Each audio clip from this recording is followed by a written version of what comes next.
पहले तो घर वालों ने भूत समझकर दरवाज़ा ही नहीं खोला।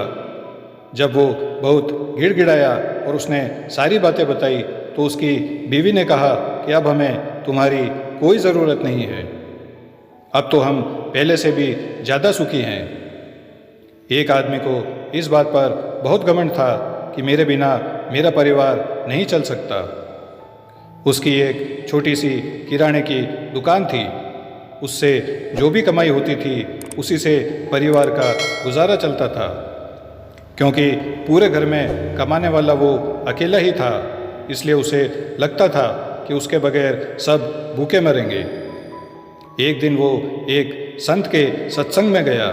संत ने उस पर दृष्टि डाली और बोले, ये घमंड झूठा है कि मेरे बिना मेरा परिवार भूख से मर जाएगा। मैं ही सबको खाना खिलाता हूँ। ये सब मेरे प्रभु की लीला है। वो तो पत्थरों के नीचे रहने वाले जीवों को भी भोजन पहुँचाता है। उस आदमी के मन में कई सवाल उठने लगे। सत्संग समाप्त होने के बाद उस आदमी ने संत से कहा कि मैं दिन भर कमाकर जो पैसे लाता हूँ उसी से मेरे घर का खर्च चलता है। मेरे बिना तो मेरे परिवार के लोग भूखे मर जाएंगे।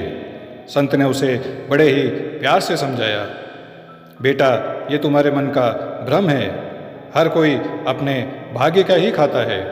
वो आदमी बोला, यदि ऐसा है तो आप मुझे साबित करके दिखाओ। संत ने हंसकर कहा, ठीक है बेटा, तुम बिना किसी को बताए अपने घर से 1 महीने के लिए चले जाओ। उस आदमी ने पूछा कि मेरे परिवार का ध्यान कौन रखेगा?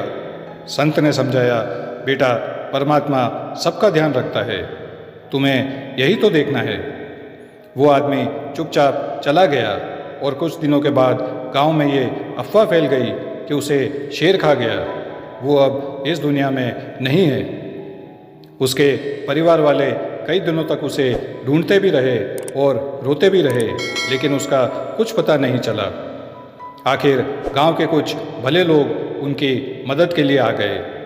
एक सेठ ने उसके बड़े लड़के को अपने यहाँ नौकरी दे दी। गांव वालों ने मिलकर उसकी बेटी की शादी कर दी। एक भला आदमी उसके छोटे बेटे की पढ़ाई का पूरा खर्च देने को तैयार हो गया। 1 महीने बाद वही आदमी छिपता छिपाता रात के वक्त अपने घर लौट आया। पहले तो घर वालों ने भूत समझकर दरवाज़ा ही नहीं खोला।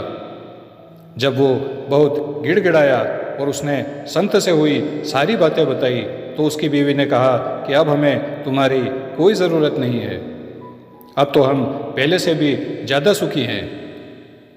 उस आदमी का सारा घमंड चूर चूर हो गया। वो रोता हुआ संत के डेरे पर गया और कहने लगा कि मुझे माफ़ कर दो। संत ने बड़े प्यार से कहा, अब तुम्हें अपने घर वापस जाने की क्या ज़रूरत है? बेटा, इस जगत को चलाने का दावा करने वाले बड़े बड़े बादशाह मिट्टी हो गए। दुनिया उनके बिना भी चलती रही। इसलिए अपनी ताकत का, अपने पैसे का, अपने कामकाज का, अपने ज्ञान का घमंड झूठा है। अब तुम्हें बाकी का सारा जीवन मालिक की भक्ति में और लाचारों की सेवा में लगाकर इसे सफल करना चाहिए। वो आदमी संत के चरणों में गिर पड़ा और रोते हुए बोला, आप जो भी कहेंगे आज से मैं वही करूँगा।